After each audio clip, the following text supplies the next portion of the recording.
আসসালামু আলাইকুম প্রিয় এইচএসসি শিক্ষার্থীরা, আজকের ক্লাসে আমি গ্রাফের কিছু ইম্পর্টেন্ট টিপস এবং ট্রিক্স তোকে জানাবো, যে ট্রিক্সগুলো অবলম্বন করলে তুই যে কোনো একটা গ্রাফ মুখস্থ ছাড়াই, কোনো রকম মুখস্থ ছাড়াই 80 থেকে 90% মার্কসগুলো তুলে আনতে পারবি, শুধুমাত্র যদি আমার এই টিপস এবং ট্রিক্সগুলো ফলো করে আসিস। তো শুরু করা যাক। দেখ, একটা গ্রাফ তোর যখন পরীক্ষায় আসতেছে, এখন তোর হাতে সময় খুব কম, তো সবকিছু মুখস্থ করার এখন টাইম নাই।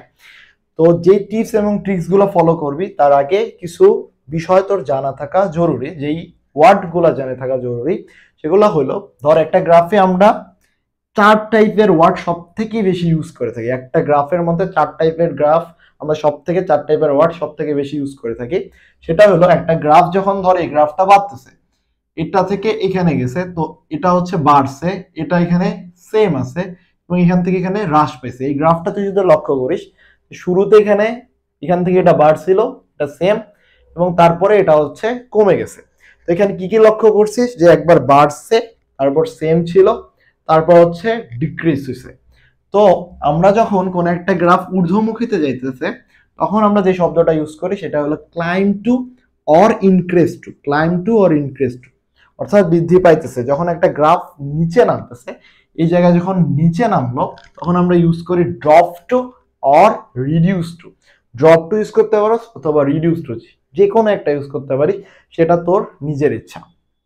এরপরে ধর এই জায়গায় গ্রাফটা হচ্ছে চেঞ্জ হয় নাই, মানে এইখানে গ্রাফের কোনো ধরনের পরিবর্তন দেখা যায়নি, তো এই জায়গায় তুই লিখতে পারিস রিমেন আনচেঞ্জ, রিমেন আনচেঞ্জ। এবং গ্রাফ ধর এমন করতেছে উঠানামা, তুই বুঝাইতে যে একটা গ্রাফ উঠানামা বোঝানোর জন্য তুই লিখতে পারিস যে rise and fall, rise and fall. এই 4টা ওয়ার্ড সব থেকে বেশি ইম্পর্টেন্ট, এই 4টা ওয়ার্ড আমরা গ্রাফে সব থেকে বেশিবার ইউজ করে থাকবো। এখন আয় গ্রাফটা এক্স্যাক্টলি লিখার নিয়ম, কিভাবে আমি লিখতে পারি একটা গ্রাফ। গ্রাফের লিখার 3টা ভাগে ভাগ করবি। একটা গ্রাফকে যখন লিখবি তখন 3টা ভাগে ভাগ করবি। সেই ভাগগুলো হলো, প্রথম ভাগে বলা হয় গ্রাফের তথ্য রিলেটেড, এবং এই তথ্যের মধ্যে প্রথমে গ্রাফের অ্যাবাউট থাকবে এবং গ্রাফের ইনফরমেশন থাকবে। এবং সেকেন্ড ভাগে থাকবে কম্পেয়ার, হাইয়েস্ট অ্যান্ড লোয়েস্ট এর মধ্যে কম্পেয়ার করবি। সেকেন্ড ভাগে থাকবে হাইয়েস্ট এবং লোয়ারে কম্পেয়ার করা। এবং থার্ডে থাকবে স্পেশাল কিছু মন্তব্য, অর্থাৎ একটা গ্রাফ যখন তুই বর্ণনা করতেছিস, প্রথমে হচ্ছে গ্রাফটা সম্পর্কে কিছু, প্রথমে বললি গ্রাফটার অ্যাবাউট, এবং পরে গ্রাফের ইনফরমেশন দিবি। এরপরে হচ্ছে গ্রাফটার হাইয়েস্ট এবং লোয়েস্টের কম্পেয়ার করবি, এবং লাস্ট হাফে একটা মন্তব্য দিবি। তো মোটামুটি এরকম ভাবে একটা গ্রাফের ফরম্যাট হবে। এই জায়গায় লক্ষ্য কর, প্রথমে হচ্ছে গ্রাফের সম্পর্কে বলবি, এরপর গ্রাফটার বিষয়গুলো বর্ণনা করবি, তারপর গ্রাফের ইনফরমেশনের মধ্যে কম্পেয়ার করবি, এবং শেষে একটা স্পেশাল মন্তব্য করবি।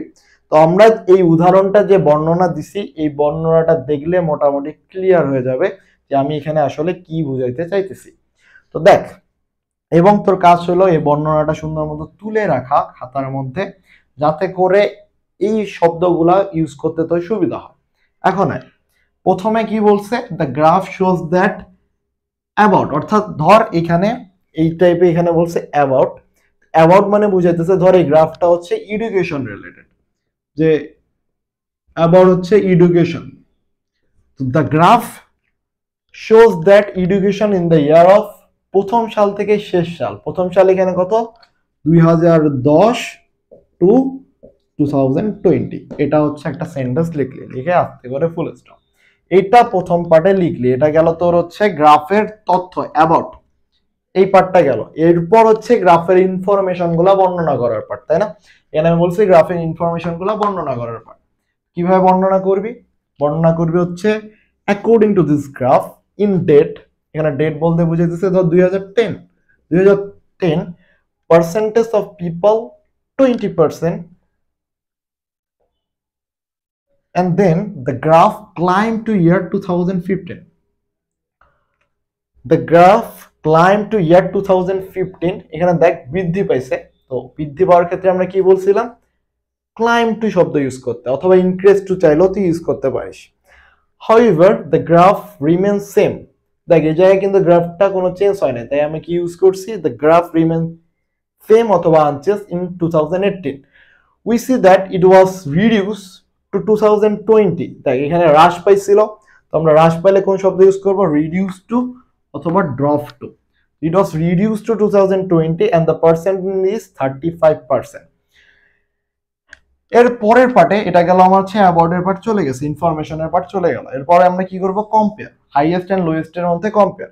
যেটা করবি, the highest rate of education is 2015 and the lowest 2010 according to the graph। তাই এখানে হাইয়েস্ট হচ্ছে 2010 এবং হাইয়েস্ট হচ্ছে 2015 or 2018 আর লোয়েস্ট হচ্ছে 2010 according to the graph।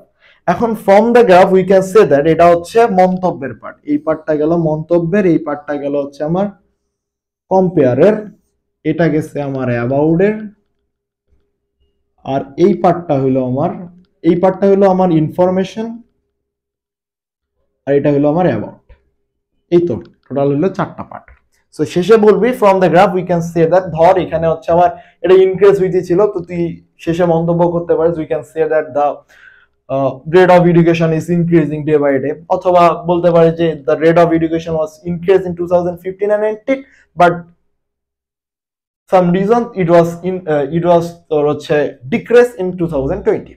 এই জিনিসগুলো তুই শেষে হচ্ছে স্পেশাল মন্তব্য করবি, তো গ্রাফটা দেখে সেই মন্তব্যটা করতে হবে।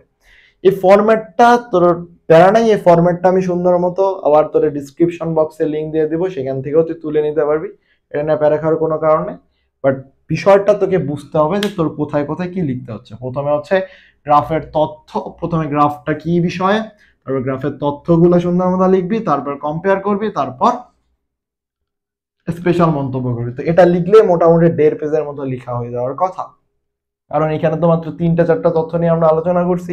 এক্স্যাক্টলি পরীক্ষায় গ্রাফের মধ্যে মোটামুটি 6টা বা 7টা তথ্য দিবে, তো 7টার মধ্যে কম্পেয়ার করা, দেন হচ্ছে এটা নিয়ে বর্ণনা করা যে এটা এই সময় এত পার্সেন্টেজ এডুকেশন ছিল, এই সময় এত, তো এগুলো নিয়ে মোটামুটি 7টা দিলে 7টা লাইন তো এমনি এখানে হয়, এখানে তোর একটা লাইন তো এমনি হবে, কম্পেয়ার করতে যে আবার 2-3টা লাইন, আবার তোর মন্তব্য 2-3 লাইন, তো মোটামুটি 1-1.5 পেজ এমনি পাওয়া সম্ভব। সো এইভাবে যদি তুই লিখিস, এই ফরম্যাটে যদি লিখিস, তো মোটামুটি 80 থেকে 90% তুই ইজিলি গ্রাফ করে নিতে পারবি। 80 থেকে 90% পাওয়া অনেক ইজি এই জায়গায়, এটা মুখস্থ করার তোর কোনো দরকার নাই।